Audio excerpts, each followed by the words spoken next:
গুরুত্বপূর্ণ আন্তর্জাতিক বাণিজ্য জলপথ হরমুজ প্রণালীকে মুক্ত করা এবং সেখানে জাহাজ চলাচল স্বাভাবিক করার উপায় খুঁজতে লন্ডনে বৈঠকে বসেছে ৩০টিরও বেশি দেশ। ফ্রান্স ও যুক্তরাজ্যের যৌথ উদ্যোগে আজ বুধবার শুরু হয়েছে ২ দিনের এই উচ্চ পর্যায়ের বৈঠক।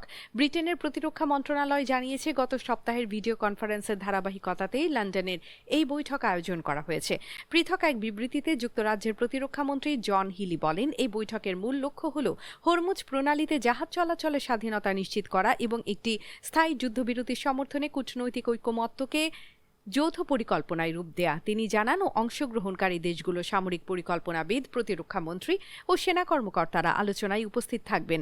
গত ২৮ ফেব্রুয়ারি যুক্তরাষ্ট্র ও ইসরায়েলের সঙ্গে ইরানের যুদ্ধ শুরু হওয়ার পর থেকে হরমুজ প্রণালী দিয়ে বাণিজ্যিক জাহাজ চলাচল উল্লেখযোগ্যভাবে কমে গেছে।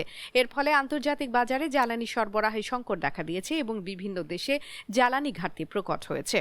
গত সপ্তাহে ১ ডজনেরও বেশি দেশ জানিয়েছিল, পরিস্থিতি অনুকূলে থাকলে তারা ব্রিটেন, ফ্রান্সের নেতৃত্বাধীন আন্তর্জাতিক মিশনে যোগ দিতে আগ্রহী। রয়টার্সের এক প্রতিবেদনে বলা হয়েছে, ইউরোপ, এশিয়া ও মধ্যপ্রাচ্যের প্রায় ৫০টি দেশ এই প্রস্তাবিত মিশনের সদস্য হতে আগ্রহ প্রকাশ করেছে।